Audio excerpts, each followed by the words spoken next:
نہ جاتے جو اہل کرم کربلا میں، نہ کھلتا یزیدی بھرم کربلا میں۔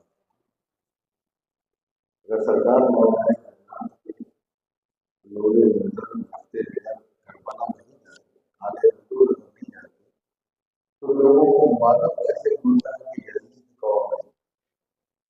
یزیدیت کسے کہتے ہیں، منافقت کسے کہتے ہیں، دشمنی اہل بیت کسے کہتے ہیں، اور کلمہ پڑھنے والے، روزہ رکھنے والے، قرآن پڑھنے والے، مسلمانوں کی طرح لگنے والے مسلمان بھی کچھ ایسے ہوتے ہیں کہ جو کلمہ پڑھتے ہیں نبی کا، دعویٰ کرتے ہیں نبی کی شریعت کا، قرآن وہی پڑھتے ہیں، نمازیں وہی پڑھتے ہیں، فرق اتنا ہے، اتنا بڑا فرق، یہ سب کچھ کرنے کے باوجود بھی نبی کے گھر والوں سے محبت نہیں ہے نا۔ یہی تو ہوا نا کوفیوں میں اور غیر کوفیوں میں فرق کیا تھا؟ یہی تو فرق تھا، ادھر بھی کلمہ والے، ادھر بھی کلمہ والے، ادھر بھی زکات والے، ادھر بھی زکات والے، ادھر بھی نماز والے، ادھر بھی نماز والے، ادھر بھی قرآن والے، ادھر بھی قرآن والے، لیکن اتنا بڑا فرق کہ ایک دیکھو تو جنتی ہے، دوسرے دیکھو تو جہنمی ہے۔ ایک دیکھو تو یعنی ایمان ہے، تو کچھ علماء کے نزدیک، بعض کے نزدیک کہ ہونا سے اللہ تبارک و تعالیٰ ہم سب کو اہل بیت کا مقام معلوم سمجھنے کی توفیق عطا فرمائے۔ اسی طرح اشارہ کیا حضرت نے، فرماتے نہ جاتے جو اہل کرم کربلا، نہ جاتے جو اہل کرم کربلا میں، نہ کھلتا یزیدی بھرم کربلا میں، نہ کھلتا یزیدی بھرم کربلا میں۔ اور فرماتے نواسے کی صورت ہے نانا کا چہرہ، نواسے کی صورت ہے نانا کا چہرہ ہے، صلی علی دم بدم کربلا۔ نواسے کی صورت ہے اور نانا کا چہرہ گویا ہے صلی علی دم بدم کربلا میں۔ فرماتے ہیں کہ نثار ان پہ کرتے یہ کیا ہم بھی مظہر، آخر میں فرمایا نثار ان پہ کرتے یہ جا ہم بھی مظہر، جو ہوتے خدا کی قسم کربلا، نثار ان پہ کرتے یہ جا ہم بھی مظہر، جو ہوتے خدا کی قسم کربلا میں۔ درود پاک پڑھیں، اللہم صلی علی سیدنا محمد وعلی آل سیدنا مولانا محمد وسلم، صلاۃ و سلام علیک یا رسول اللہ صلی اللہ تعالی علیہ وسلم۔ یہ کلام فقیر نے کہنے کی کوشش کی تھی، میں چاہتا ہوں آپ کی خدمت میں پیش کروں۔ تمام سننا چاہیں گے؟ آگے بھائی مسکرا دیتے ہیں۔ سجدے میں سر کو رکھ کے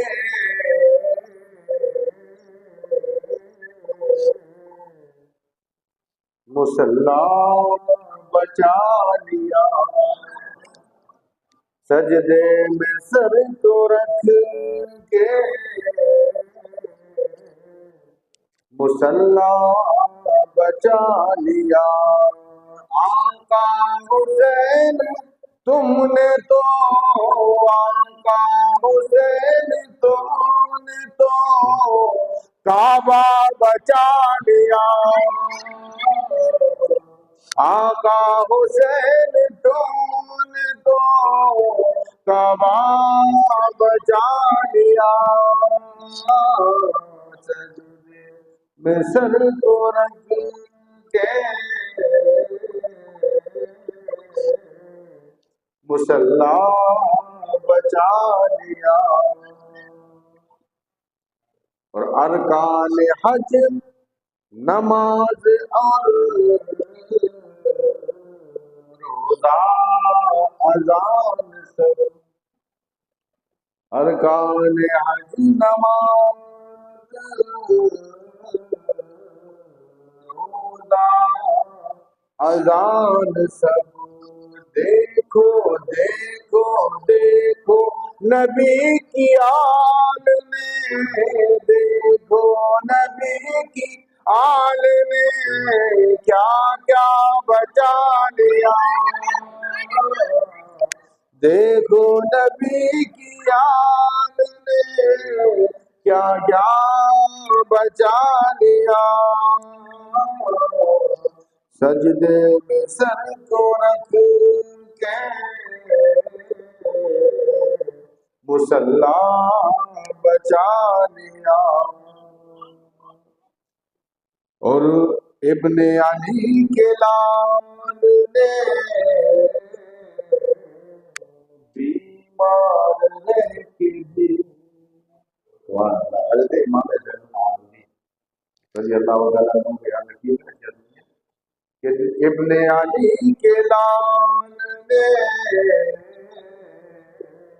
بیمار رہ کے بھی نسل رسول پاک کا، نسل رسول پاک کا، نسل رسول پاک کا شجرہ بچا لیا۔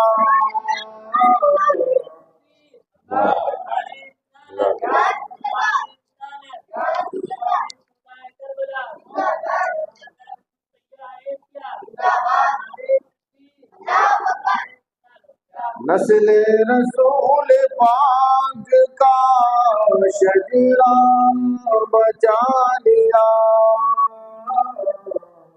سجدے میں سر کو رکھ کے مصلا بچا لیا۔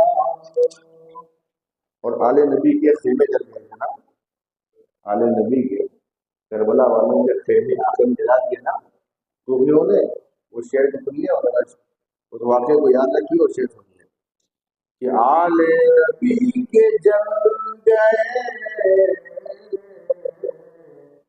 خیمے پر آج تک، آل نبی کے جل گئے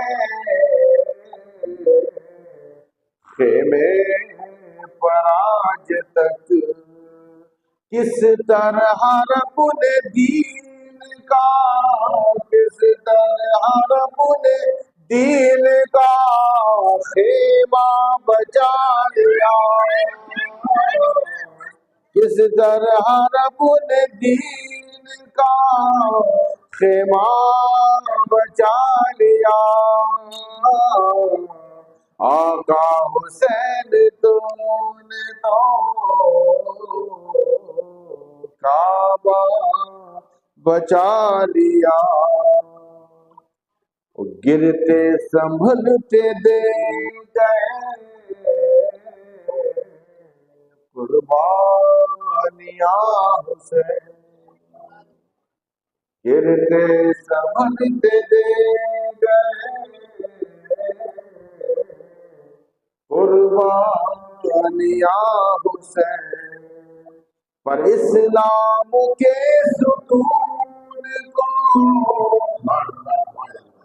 اسلام کے ستون کو، اسلام کے ستون کو گرتا بچا لیا، اسلام کے ستون کو گرتا بچا لیا، اسلام کے ستون کو گرتا بچا لیا۔ آقا حسین تم نے سو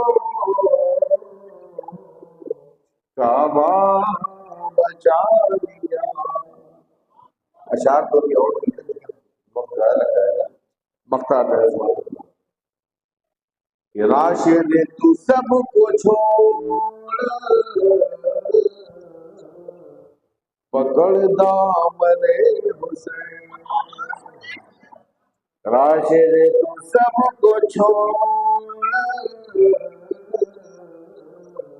پکڑ دامن حسین، کیوں کہ وہ مل گیا تو دین، مل گیا تو دین اور عقبہ بچا لیا،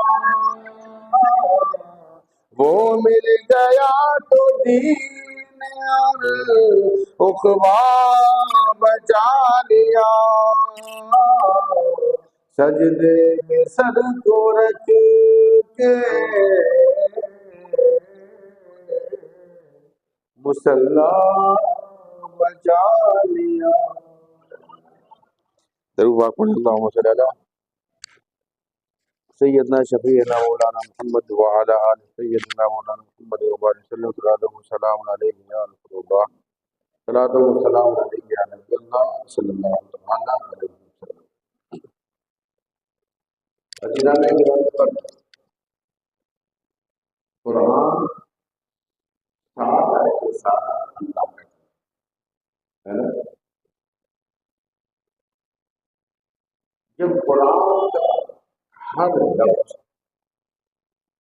ہر حرف، ہر آیت، ہر جملہ، سب کے سب جب اللہ کا کلام ہے اور اس پورے کلام کو سنانے والے، بتانے والے، ہم تک پہنچانے والے کون؟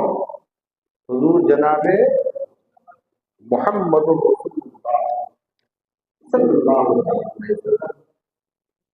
قرآن سارا اللہ کا کلام، اس میں زبان استعمال ہوئی ہے رسول اللہ کی۔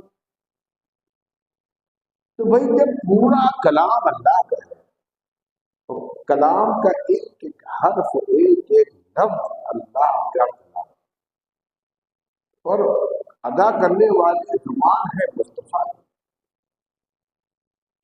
تو پھر الگ سے کہیں کہیں یہ کہنا اللہ کا اپنے حبیب کو کہ قل فرما دے، سبحان اللہ، سبحان اللہ، کہہ دے، اس کی ضرورت پیش نہیں آتی۔ سوچیے بھائی، نبی ہی تو نبی ہی تو سنا رہے ہیں، کلام پورا خدا کا ہے، زبان مصطفیٰ کی ہے۔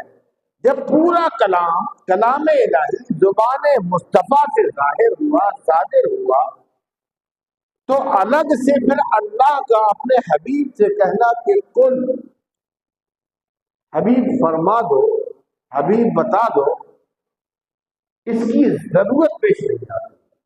لیکن اللہ نے فرمایا، اللہ نے جب کہا کہ اپنے ایک ہونے کا اعلان کرے، چاہتا تو کہہ دیتا اللہ احد، اللہ الصمد، لم یلد ولم یولد ولم یکن لہ کفوا احد۔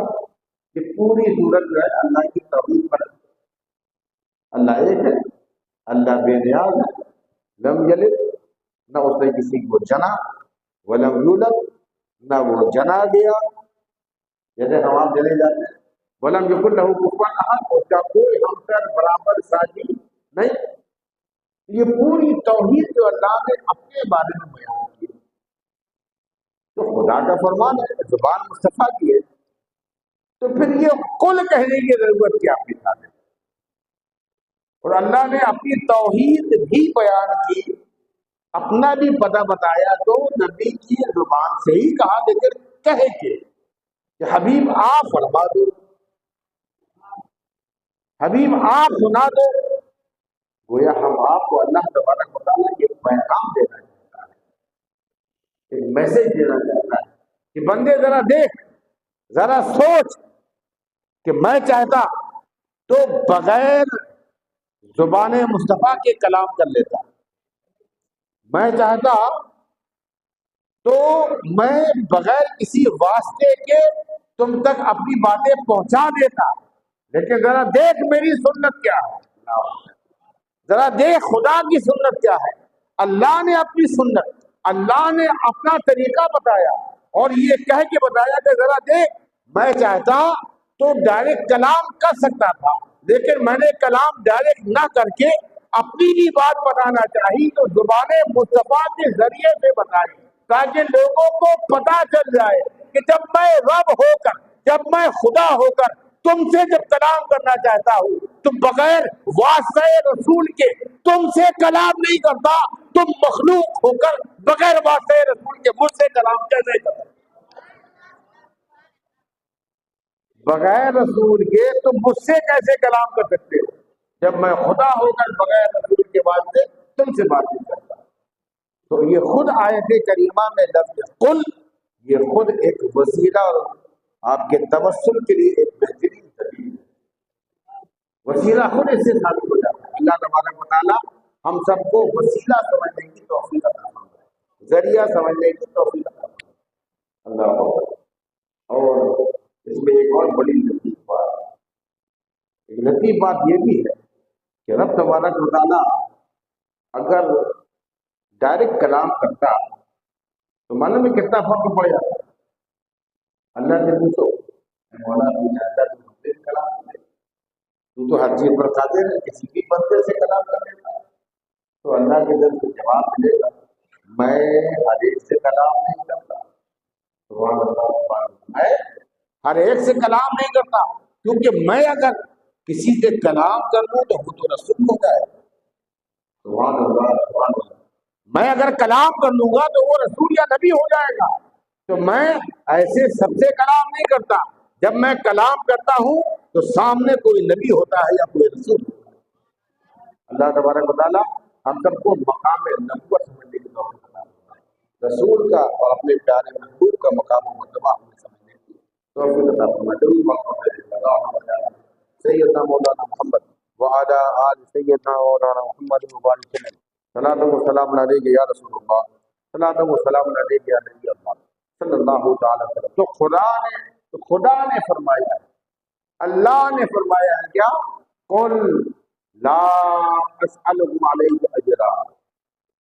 یہ قل کہہ کے ایک تو بات بتا دی کہ اللہ نے یہ بتایا کہ اللہ پاک کلام کرنا چاہتا ہے تو رسول کے واسطے کے بغیر کلام نہیں کرتا, رسول کے ذریعے سے کرتا. تو ٹھیک ہے مولا نے جب پورا کلام تیرا زبان مصطفیٰ سے ہے, وہ ساری باتیں تو نے نبی کے ذریعے سے کی ہے, ساری باتیں سارا میسج ہم کو جو ملا ہے نبی کے ذریعے سے ملا, تو پھر یہ الگ سے قل لگانے کی کیا ضرورت ہے؟ یہ سوال ابھی بھی ہے. تو اس کا جواب علماء کرام دیتے ہیں کہ اللہ پاک جہاں کہیں بھی قل کہہ کے جب کوئی بات یا کوئی میسج کرتا ہے تو ہم آپ کو ایک تاکید کرتا ہے, وہ بتانا چاہتا ہے کہ دیکھو اللہ کے کلام میں کوئی شک اور شبہ کی گنجائش ہی نہیں. ایک ایک حرف میں یقین کرنا ہمارا آپ کا فرض اور ایمان ہے. تو شک اور شبہ کی گنجائش تو اللہ کے کلام میں ویسے ہی نہیں ہے, لیکن جہاں کہیں بھی اللہ نے قل کہہ کے اگر کوئی بات کہی تو شک تو پہلے بھی نہ تھا, فرار اور بچنے اور بھاگنے کی بھی اب کوئی گنجائش اور کوئی راستہ کھولا نہیں. یعنی کہ یہ جو بات ہو رہی ہے جو قل کے ذریعے سے اللہ کہہ رہا ہے یہ عام باتوں سے ہٹ کے اور بھی زیادہ اہمیت کی حامل ہے, اور بھی زیادہ توجہ سے اس بات کو لینے کی ضرورت ہے. تو اللہ تبارک و تعالیٰ جب اپنے کلام میں زیادہ امپریشن دے کر زیادہ زور لگا کے تاکید کرنا چاہتا ہے تو لفظ قل کے ذریعے سے وہ بات کرنا ہے. سبحان اللہ سبحان اللہ. اسی لیے اللہ نے فرمایا قل هو اللہ. اے حبیب قل هو اللہ احد. اے حبیب آپ کہہ دو, جاؤ بیٹا ڈسٹرب نہ کرو. قل هو اللہ احد اللہ الصمد. اے حبیب آپ کہہ دو کہ اللہ ہے. دنیا کہتی ہے اللہ ایک ہے, دنیا کہے اللہ بے نیاز ہے, دنیا کہے وہ جنا نہیں کیا, وہ کسی کو جنتا نہیں ہے, اس کا کوئی ہمسر و برابر نہیں ہے, ساتھی نہیں ہے. دنیا کہے تو کہے, اس کے کہنے سے کیا ہوتا ہے محبوب آپ فرما دو, آپ فرما دو تو توحید مکمل ہوتی ہے. اور پھر آپ کے ذریعے سے جیسے جیسے لوگوں کو خبر پہنچے گی اور آپ کو مان کر جب میری توحید کو مانیں گے وہ صحیح مانیں گے مومن ہوگا. اللہ تبارک و تعالیٰ ہم سب کو ایمان کا مقام مومن کی حقیقت سمجھنے کی توفیق عطا فرمائے. تو جہاں تاکید کرنا ہوتی وہاں اللہ پاک فرماتا ہے قل. اسی طرح وہ باتیں کہ جو بہت اہمیت سے ہم آپ کو لینے کی ہیں انہی باتوں میں یہاں بھی اللہ نے فرمایا قل لا اسألکم علیہ اجرا. ابھی آپ فرما دو کہ میں، اے میری قوم، میں تم سے کوئی اجرت، کوئی بدلہ نہیں مانگتا. کیا ہے کا بدلہ؟ جو آپ نے تبلیغ کی، جو آپ نے پتھر کھائے قوم کے لیے، دین کے لیے، آپ کے راستے میں کانٹے بچھائے گئے، آپ راتوں رات اللہ کی یاد میں کھڑے ہیں، رت جگہ کر رہے ہیں، پوری رات کھڑے ہو کے پوری رات گزارے دے رہے ہیں، یہاں تک کہ پیر قدم شریفین میں نبی کے پاک کے قدموں میں ورم آ رہا ہے. اور جب ورم آتا ہے تو نبی پاک تو اپنا خاموش کھڑے ہیں، وہ اللہ کی یاد میں، اللہ کے ذکر میں اتنے لمبے قیام فرماتے ہیں، اتنے لمبی قیام کر کے راتیں گزارتے ہیں کہ آپ کے قدموں میں ورم آ جاتا ہے. جب آپ کے قدموں میں ورم آ جاتا ہے، پیر سوکھنے لگتے ہیں، تو اللہ تبارک و تعالیٰ کو دیکھا نہیں جاتا. اپنے محبوب کے قدموں کے اوپر ورم آ جائے، اللہ تبارک و تعالیٰ کو دیکھا نہیں جاتا. اللہ تبارک و تعالیٰ خاموش نہیں رہتا. اپنے حبیب کو آرام پہنچانے کی خاطر اللہ نے پوری سورہ مزمل نازل فرما دی. اور اللہ نے فرمایا یا ایھا المزمل، اے کملی اوڑھنے والے، یا ایھا المزمل، اے کملی اوڑھنے والے، قم اللیل الا قلیلا، رات کو کھڑے ہوا کرو لیکن تھوڑا کھڑا ہوا کرو. سبحان اللہ. رات کو کھڑے ہو تو تھوڑا کھڑا ہوا کرو، پوری رات کھڑے ہونے کی ضرورت نہیں ہے، اتنی لمبے قیام کرنے کی ضرورت نہیں. محبوب کے تمہارے پیروں میں ورم آ جائے. ذرا سوچو، خدا کو کسی کی پرواہ ہے؟ خدا نے کسی کی پرواہ کی؟ نہ اس کی شان ہے کہ وہ کسی کی پرواہ کرے. ہاں، اگر پرواہ کرنا ہوتی ہے رب تبارک و تعالیٰ کو تو وہ اپنے حبیب کی پرواہ کرے. اپنے حبیب کی تو اتنی پرواہ کرتا ہے کہ پیروں میں اگر ورم آ جائے تو کہتا ہے راتوں میں قیام کم کر لیا کرو اور تھوڑا آرام بھی کر لیا کرو. محبوب، اتنے لمبے قیام کرنے کی ضرورت نہیں ہے. اللہ اکبر، اللہ اکبر. کتنا خیال ہے رب تبارک و تعالیٰ پیارے آقا جناب محمد رسول اللہ صلی اللہ تعالی علیہ وسلم کا کہ وہ رب وحدہ لا شریک کہ جس کو اپنے حبیب کو یہ بھی تکلیف برداشت کر دیا تو گوارا نہیں کہ اللہ کی عبادت میں اگر کوئی تکلیف ہو رہی ہے، اللہ کی عبادت میں اگر جسم کو تکلیف ہو، ورم آ جائے تو خدا کی محبت کو یہ گوارا نہیں. ذرا سوچو پھر وہ خدا کب گوارا کرے گا کہ نبی جس آل کی محبت کی تعلیم دے، نبی اپنے آل کی محبت کی تعلیم دے اور کہیں کہ جس نے میری اہل بیت سے محبت کی اس نے مجھ سے محبت کی، جس نے علی کا دامن تھاما اس نے میرا دامن تھانا، جو علی کی محبت میں گرفتار ہوا وہ در حقیقت میری محبت میں گرفتار ہوا، جس نے علی کو ولی مانا اس نے مجھ کو ولی مانا، اور جس نے علی کو دشمن جانا اس نے نبی کو دشمن جانا. وہ نبی جو اپنے آل کے لیے یہ فرمائے، وہ نبی جو اپنے آل کے اس طرح سے فضیلتیں بیان کرے. کہیں نبی وہ فرمائے کہ مثل اہل بیتی کسفینۃ نوح، میری اہل بیت نوح کی کشتی کی طرح ہے کہ جو اس میں داخل ہو جائے وہ کامیاب ہو جائے گا. کہیں وہ نبی فرماتا ہے فاطمہ تو بضعۃ منی، فاطمہ میرے جگر کا ٹکڑا ہے، فاطمہ میرے جگر کا ٹکڑا ہے. جس نے میری فاطمہ کو تکلیف دی اس نے مجھے تکلیف دی، جس نے مجھے تکلیف دی اس نے خدا کو تکلیف دی.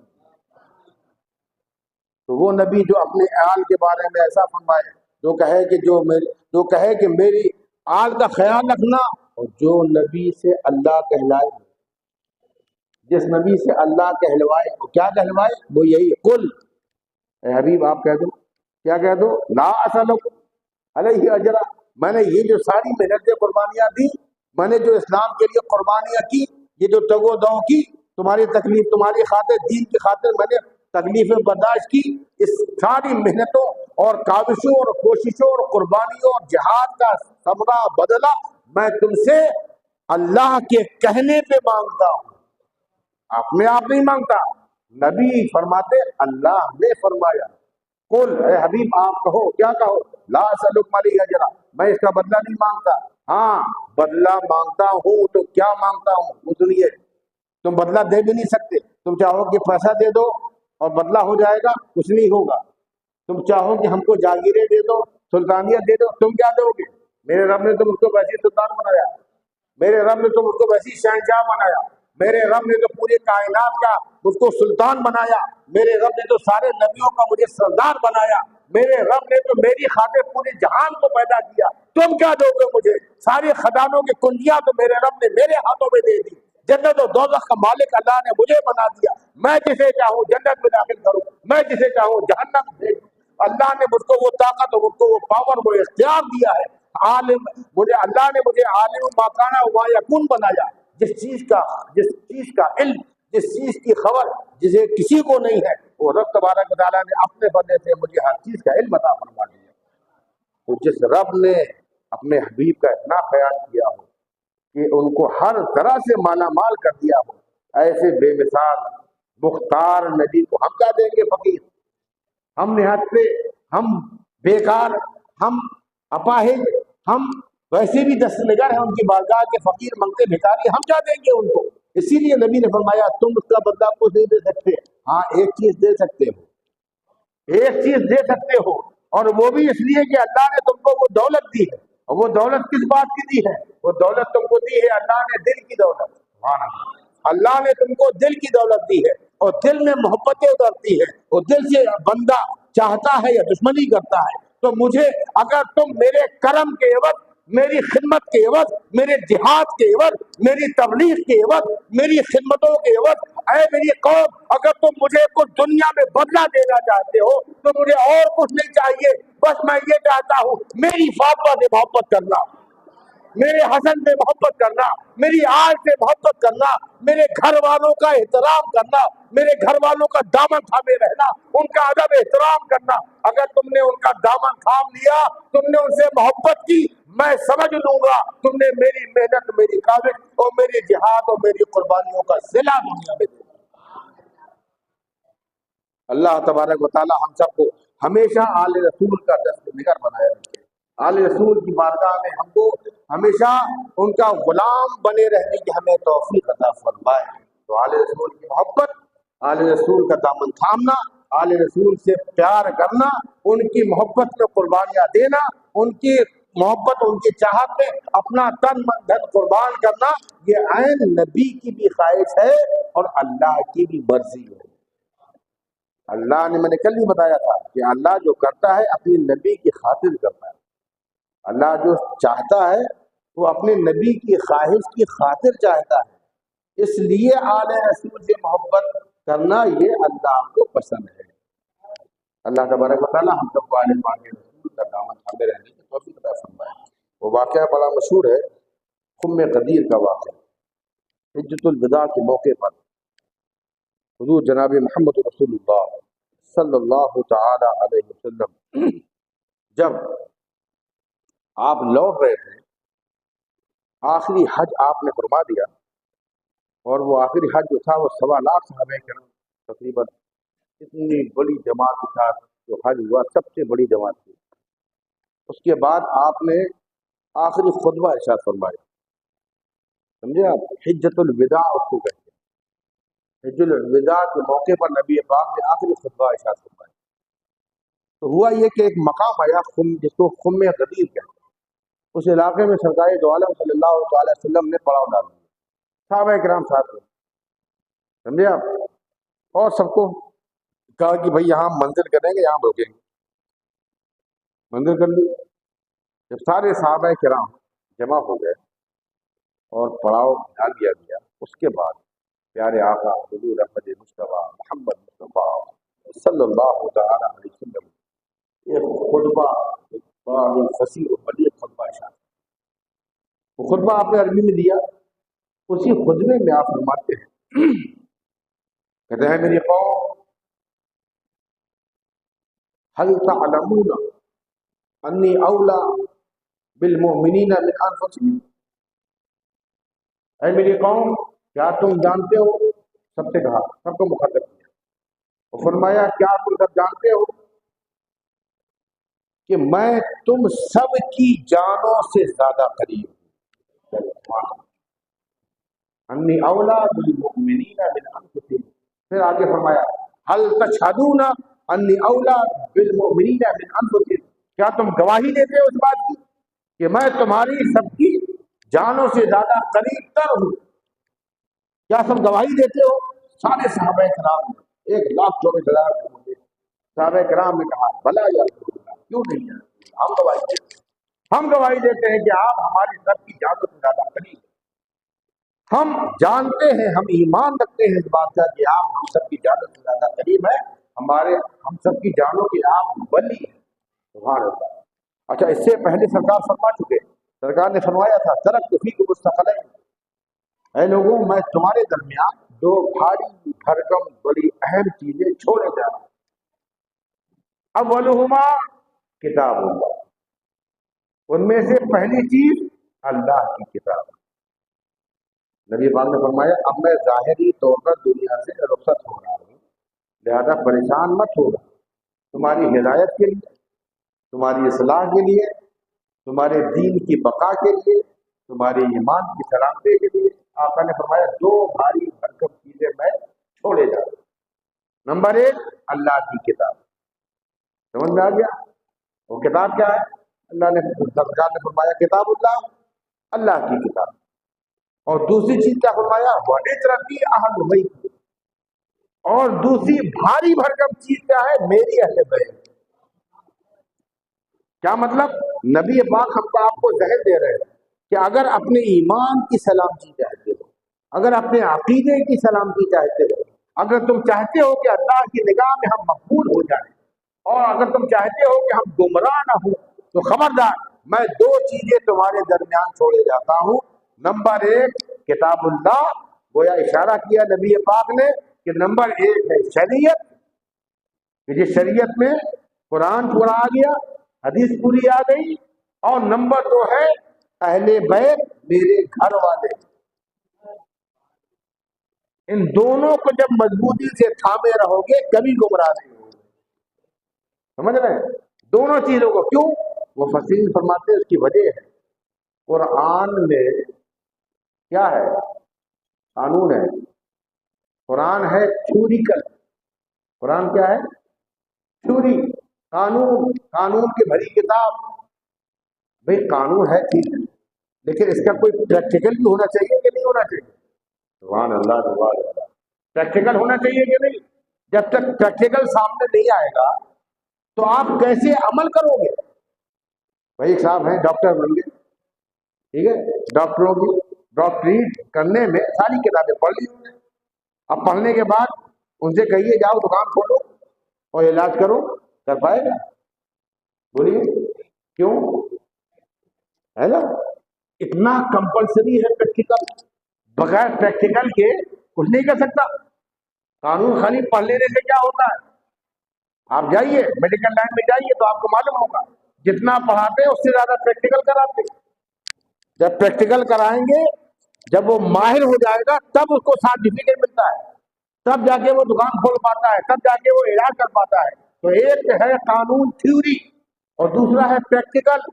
قرآن کہہ کے نبی پاک نے اشارہ کیا کہ میں تمہارے درمیان دو بھاری بھرکم چیزیں چھوڑے جا رہا ہوں. نمبر 1 قرآن یعنی کہ تھیوری، اسلامک تھیوری ہے، وہ قرآن اور حدیث ہو گیا. نمبر 2 ہے پریکٹیکل کے طور پر، قانون پہ عمل کر کے کون بتائے ابھی نماز کس چیز کو کہتے ہیں، زکوٰۃ کس طرح دی جاتی ہے، قربانیاں کس طرح دی جاتی ہے، حج کس طرح کیا جاتا ہے، روزے کس طرح رکھے جاتے ہیں، تقوی و طہارت کس طرح اختیار کیا جاتا ہے، اسلامی لباس کس طرح پہنا جاتا ہے، نبی پاک کی سنتیں کیا کیا ہے، نبی پاک کا طور و طریقہ کیا ہے، یہ سارا کچھ جب تک بندہ عمل کر کے نہیں بتائے گا تم کو پتا کیسے چلے گا نماز کیا ہے، روزہ کیا ہے، حج کیا ہے، زکوٰۃ. تو پریکٹیکل کی طرف اشارہ کیا نبی پاک نے کہ دو بھاری بھرکم چیزیں چھوڑے جا رہا ہوں. نمبر 1 قرآن کتاب اللہ، اور نمبر 2 عترتی اہل بیتی، میرے گھر والے. یہ میرے گھر والے کتنا اچھا تم کو پریکٹیکل کر کے بتا دیں گے، کوئی اور نہیں بتائے گا. سبحان اللہ سبحان اللہ. کیونکہ انہی کی گارنٹی نبی پاک نے لی ہے. نبی پاک نے اپنے گھر والوں کی گارنٹی لی ہے، گھر والوں کی گارنٹی نہیں لی ہے. لہذا اگر تم چاہتے ہو کہ تم ہدایت پہ رہو اور حق کا ساتھ دو اور حق پہ ہمیشہ چلو تو تمہارے لیے بہترین 2 نسخے نبی پاک نے دے دیے. اور فرمایا قرآن پکڑو اور نبی کی آل پکڑو، قرآن پکڑو اور نبی کے آل کا دامن تھامے رہو، نہ تم گمراہ ہوگے نہ تمہارے ذریعے سے قوم گمراہ ہوگی۔ نبی پاک نے فرمایا جب تک یہ دونوں چیزوں کو پکڑے رہو گے کبھی گمراہ نہ ہوگے۔ کیوں گمراہ نہیں ہوگے؟ اس کی وجہ یہ ہے، آگے آقا نے فرمایا کہ میں اس لیے دو بھاری مطلب چیزیں چھوڑے جا رہا ہوں اور تم کو تاکید کر کے اہمیت دے کے بتا رہا ہوں کہ یہ جو میری اہل بیت ہے اور یہ جو قرآن ہے، ان کو اللہ نے ایسا ساتھی بنایا ہے، سبحان اللہ سبحان اللہ، ان دونوں کو ایک دوسرے کا اللہ نے ایسا ساتھی بنایا ہے کہ تا صبح قیامت تک نہ قرآن اکیلے ہوگا نہ اہل بیت اکیلے ہوگا۔ جہاں اہل بیت ہوگی وہاں قرآن ہوگا، جہاں قرآن ہوگا وہاں اہل بیت ہوگی۔ اسی لیے نبی پاک کے حدیث پاک ہے، آقا فرماتے ہیں کہ علی مع القرآن، کہتے سبحان اللہ، علی مع القرآن والقرآن مع علی۔ نبی پاک نے فرمایا قرآن علی کے ساتھ ہے اور علی قرآن کے ساتھ ہے، لن یفترقا حتی یرد علی الحوض۔ آقا نے فرمایا یہ ہرگز کبھی جدا نہ ہوں گے یہاں تک کہ کل میدان محشر میں، کل میدان قیامت میں جب حوض کوثر پہ میں جام پلا رہا ہوں گا، اس وقت بھی جب قرآن آئے گا علی ساتھ میں ہوں گے۔ یعنی قرآن کو مولا کائنات علی شیر خدا کے ساتھ ہونے کی نبی پاک نے گارنٹی دی ہے۔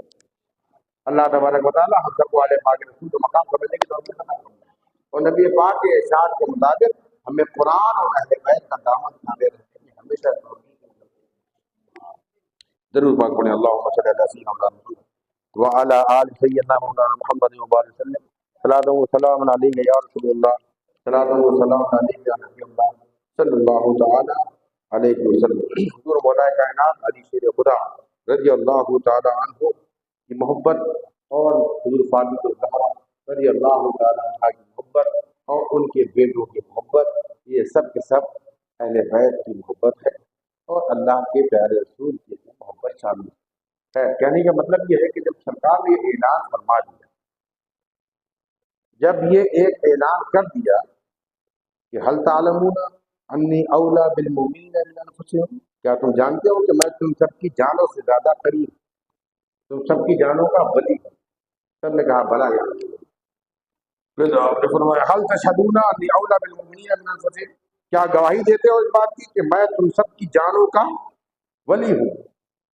سب نے کہا بلا یا رسول اللہ، ہاں بالکل ہم گواہی دیتے ہیں۔ جب اعلان ہو گیا، گواہیاں گزر گئیں، شہادتیں لے لی گئیں، اچانک سرکار دو عالم صلی اللہ علیہ وسلم نے وہی پورے مجمع عام میں 1.25 لاکھ صحابہ کرام کو بیش کے مجمع میں اچانک سرکار نے مولا کائنات علی شیر خدا رضی اللہ تعالیٰ عنہ کا بازو پکڑ لیا اور ان کا بازو پکڑ کے حضور مولا کائنات علی شیر خدا کا بازو پکڑ کے کھڑا کیا، بلند کیا، اور آپ نے یہ کیوں کیا؟ تاکہ دنیا اچھی طرح دیکھ لے کہ علی کون ہے، میری اہل بیت کون ہے۔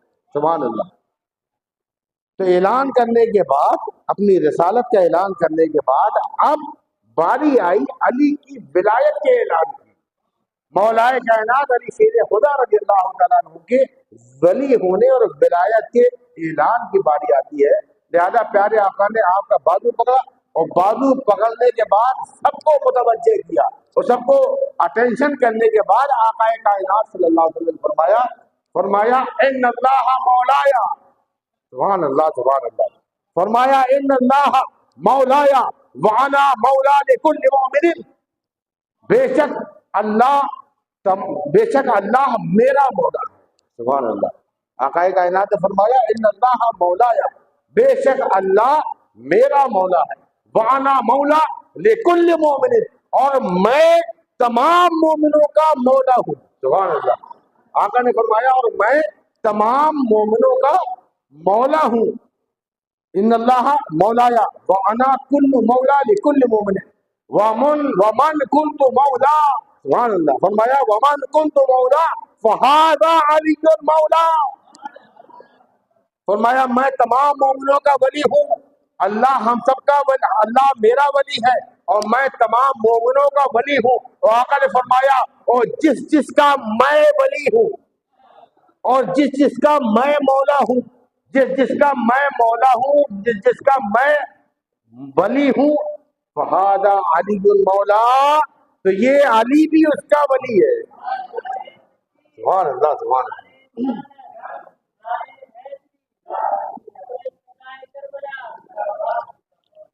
جس کا میں ولی اس کا علی ولی ہے، جس کا نبی ولی ہے اس کا علی ولی ہے. اللہ اکبر. تو اب اس حدیث پاک کی روشنی میں اب میں کہہ سکتا ہوں کیا کہ جس کا ولی علی ہے، توجہ چاہتا ہوں، جس کا ولی علی ہے اس کا نبی ولی ہے، اور جس کا نبی ولی ہے اس کا ولی خدا ہے. اور جس کا علی ولی نہیں، سبحان اللہ، جس کا علی ولی نہیں پھر اس کا نبی بھی ولی نہیں، اور جس کا نبی ولی نہیں اس کا خدا بھی ولی نہیں. تو آپ مجھ سے پوچھئے راشد ربانی بول کہ عزت دار کسے کہتے ہیں؟ سبحان اللہ. عزت دار کسے کہتے ہیں؟ تو میں جواب دیتا ہوں کہ حقیقتاً عزت دار وہ ہے جس کے دل میں علی کی عزت ہے. حقیقتاً معزز وہ ہے جس کے دل میں مولا کائنات کی عزت ہے. اور حقیقت میں ولی وہ ہے جس کے دل میں علی ولی ہے. اور جس کے دل میں علی کی ولایت نہیں اس کے دل میں پھر شیطان کی ولایت. تو معزز وہ ہے کہ جس کے دل میں علی مولا کائنات قدر اللہ وجہ کریم کی محبت ہے، ان کا ادب احترام ہے. اور آپ پوچھئے خدا کا دشمن کون؟ خدا کا دشمن کون ہے؟ میں بتاتا ہوں خدا کا دشمن کون ہے. خدا کا دشمن وہ ہے جو میرے مولا علی کی محبت کا قائل نہیں بلکہ جو ان کا دشمن ہے. تو جو مولا علی کا دشمن ہے وہ در حقیقت نبی کا دشمن ہے، اور جو نبی کا دشمن ہے وہ خدا کا دشمن ہے. اور جس کے علی ولی ہے اس کا نبی ولی ہے، جس کے نبی ولی ہے اس کا خدا ولی ہے. اللہ تبارک و تعالی ہم سب کو حضور مولا کائنات علی کے خدا رضی اللہ تعالیٰ عنہ کا مقام و مرتبہ سمجھنے کی توفیق عطا فرمائے. اسی لیے تو سرکار دو عالم صلی اللہ علیہ وسلم کی حدیث پاک ہے، سرکار فرماتے ہیں النظر الی وجہ علی العبادہ. اے لوگوں سن لو، علی کا فقط چہرہ دیکھنا عبادت ہے. علی کا فقط چہرہ دیکھنا عبادت ہے. حضور سیدنا سرکار ابو صدیق اکبر رضی اللہ تعالیٰ عنہ سے ایک دن آپ کی بیٹی پوچھنے لگی، آپ کی بیٹی صاحبزادی حضرت عائشہ صدیقہ رضی اللہ تعالیٰ عنہ پوچھنے لگی، کہنے لگی ابا جان یہ کیا بات ہوئی؟ میں جب دیکھتی ہوں محفل میں اگر آپ رہتے ہیں تو آپ کہیں بھی دیکھ لیتے ہیں، لیکن اگر علی آ جاتے ہیں، اگر آپ کے محفل میں علی آ جاتے ہیں تو پھر آپ کہیں دیکھتے ہی نہیں، آپ بس علی کا چہرہ تکتے رہتے. سبحان اللہ سبحان اللہ. خالی آپ علی کا ہی چہرہ تکتے، آخر اس کی بات، اس کی وجہ کیا ہے، راز کیا ہے؟ آپ نے فرمایا بیٹا میں علی کا چہرہ کیوں نہ تکوں، میں علی کا چہرہ کیوں نہ تکوں کیونکہ میں نے اپنے ان کانوں سے نبی پاک کو فرماتے ہوئے سنا، اپنے ان کانوں سے نبی پاک کو فرماتے سنا. سرکار دو عالم صلی اللہ علیہ وسلم فرماتے تھے النظر الی وجہ علی العبادہ. علی کا فقط چہرہ دیکھنا ہی عبادت ہے، علی کا فقط چہرہ دیکھنا ہی عبادت ہے. تو میں پھر اس عبادت سے کیوں محروم رہ جاؤں؟ اللہ اکبر اللہ اکبر. تو کسی نے پوچھ ہی لیا کہ آپ تو بڑے خوش نصیب ہیں کہ آپ کو چہرہ مولا کائنات دیکھنا نصیب ہے، آپ ان کا چہرہ دیکھ لیتے ہیں، اس عبادت سے آپ بہریاب ہو رہے ہیں. اب لیکن جب ان کا پردہ ہو جائے گا، دنیا سے یہ ظاہری طور پر رخصت ہو جائیں گے، تو اس عبادت سے بعد والے تو محروم ہو گئے نا. بعد میں آنے والے بھائیوں کے لیے کیا حصہ ہے؟ تو اس کا بھی حل اور وہ حصہ بھی نبی پاک ہم آپ کو دے کے چلے گئے. وہ حصہ کیا ہے؟ وہ حصہ یہ ہے کہ جب سرکار نے پوچھا گیا کہ جو دیکھ رہے ہیں مولا کائنات کو ان کو تو یہ ثواب مل رہا ہے، جب یہ دنیا سے رخصت ہو جائیں گے پھر یہ ثواب کہا جائے گا. آپ نے فرمایا فکر مت کرنا، جہاں علی کا دیکھنا عبادت ہے وہی علی کا ذکر کرنا بھی عبادت ہے. وہاں علی کا ذکر کرنا بھی عبادت ہے. ذکر و علی نے عبادت آقا نے فرمایا علی کا فقط ذکر کر لینا بھی عبادت ہے. تو آج اگر ہم علی مولا کائنات علی شیر خدا کا ذکر کر رہے ہیں تو الحمدللہ ثم الحمدللہ وہ بھی ہم ایک عبادت کر رہے ہیں. اللہ تبارک و تعالی ہم سب کو آل پاک کے رسول کا دامن تھامے رہنے کی توفیق دے اور حضور مولا کائنات علی شیر خدا رضی اللہ تعالیٰ عنہ اور بقیہ پنجتن پاک کا ذکر کرنے ان سے محبت کرنے ان سے وابستگی بڑھانے کی ہمیں توفیق عطا فرمائے اور ان کے فیض سے پروردگار ہم سب کی بگڑیاں مولا بنا دے. ہمارے بیماروں کو شفایاب کر دے. ہماری پریشانیاں دور فرما دے. ہمارے رزق کی تنگی کو مولا آل پاک رسول کے صدقے میں ان کے ذکر پاک کی برکت سے ہمارے رزق کی تنگی کو دور فرما. ہمارے کاروبار کی رکاوٹیں دور فرما. اے اللہ ہمارے بیماروں کو شفائے کامل عاجل عطا فرما. یہ قصہ یتیم بنا تمام تھا جو کچھ بیان ہوا ہمارا تمام تھا. وما علینا الا البلاغ. والسلام علیکم ورحمۃ اللہ. اللهم صل على محمد